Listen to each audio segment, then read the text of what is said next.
بسم الله الرحمن الرحيم Dünyadagi eng çoğ siz menen bizdin rızkыбызга balta çapkanыбыз ата-энебизге кызмат кылбагандыгыбыз. Ата-энебиз менен чогуу убакыт өткөзбө, мүмкүнчүлүк болуп туруп, аларды карабай коюу, мына ушул дүйнө менен ахиретибизди бузуп атканыбыз ошол. Рызкынын, берекетинин эң чоң эшиги бул ата-эне болуп эсептелет.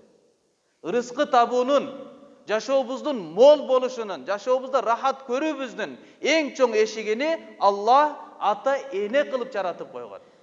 Ата-энеде сизге ихластуу болуп туруп мамиле кылган дүйнөдө эч кимди таппайсыз. Сизге гана жакшылык каалап, таза жакшылыкты эңсеген ата-энеде жашоодо эч бир андай зат жок да. Пайгамбарыбыз саллаллаху алейхи ва саллам айтыңыздарчы, эгерде Жабраил алейхиссаламдын дуасы, Пайгамбарыбыз саллаллаху алейхи ва салламдын амин дөөсү, Пайгамбар бир жолу минбарга чыгып калды. Жибраил периште, асмандагылардын эң сыйлуусу.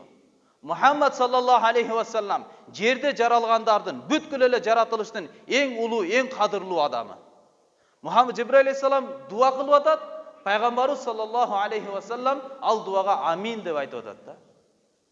Jibril aleyhissalam не деди? Рагыма анфу, сумма рагыма анфу, сумма рагыма анфу.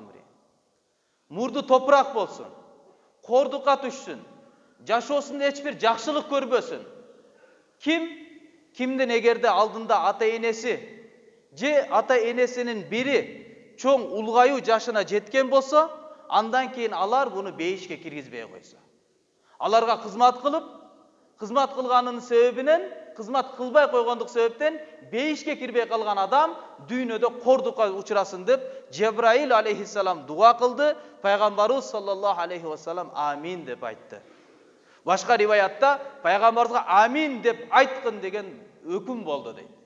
Ошол өкүмдү аткарып Пайгамбарыбыз саллаллаху алейхи ва саллам Алланын буйругун аткарып туруп амин деп туруп айтты дейт. Шек күмөнсүз урматтуу тууган, ата-энесине наразы кылган, ата-энесине убакыт бербеген, көңүлүн албаган, ак батасын албаган, дүйнөдө дагы, өлүмдө да, кабырда да жакшылык көрбөшү бул шек күмөнсүз да. Ошондон урматтуу тууган, кимдердин эгерде алдында атасы тирүү болгон болсо, энеси тирүү болгон болсо, колдон келишинче иншалла аракет кылалы, алардын ак батасыны алып калгандын аракетини кылалы.